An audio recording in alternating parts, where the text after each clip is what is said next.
Hello po. Ang kultura na kinakatawan ng aking pamayanang Alfonso ay ang Sangguniang Festival. Ang sayaw sa apoy ay isang dramatikong bahagi ng ritual ng pag-aalay na tinatawag na Sangguniang. Ang sayaw sa apoy ay ginagawa lamang ng mga ilang pamilya at mga grupo.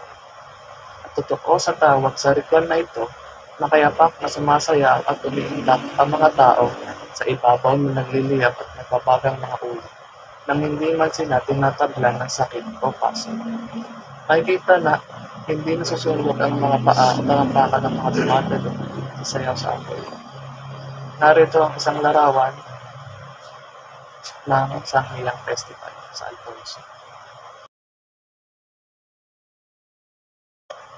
Ginagawa ang sangguniang at ang sayaw sa apoy bilang panata upang magpasalamat sa mga biyaya na kinamtan mula sa may kapal, katulad ng magandang ani, tagumpay sa hanapbuhay o sa buhay perso.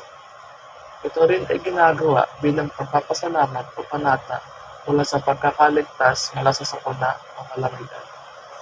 Ito rin ay isinasagawa bilang paghingi ng tulong sa Diyos para mapagaling ang mga may sakit. Sa Sangguniang ng Alfonso, ito ay isang ritual na nag-ugat sa paniniwala ng mga Pinoy sa mga anito.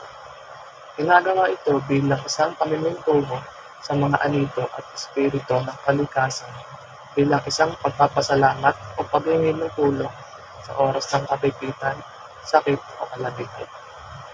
Ito rin ay isang okasyon ng pagsusubok sa kapangyarihan ng mga agimat o antingan. Ngunit noong dumating ang Kristyanismo sa Pilipinas, sinubukan itong burahin ng mga praileng Kastila sa kultura ng mga Kabiteño, pero sila ay nabigo. Hinaluan naman ng tradisyong Kristiyano ng mga namamanata ang ritual ng sangguniang. Narito ang isa pang larawan na aking nakunan noong Enero.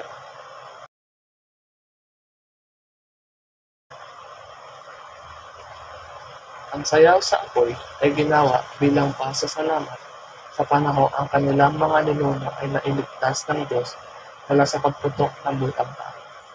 Dahil dito, ito ay naging isang pangako na sayawin ang sangguniang bilang pasasalamat. Ito ay ginawa ng lokal na pamahalaan ng Alfonso ng isang sekular na festival na nakasentro sa mga biyaya ng Diyos sa bayan ng Alfonso. At nakasentro rin sa ritual ng sangguniang. Ito ngayon ang Sangguniang Festival na ginagawa tuwing kailan. Maraming salamat.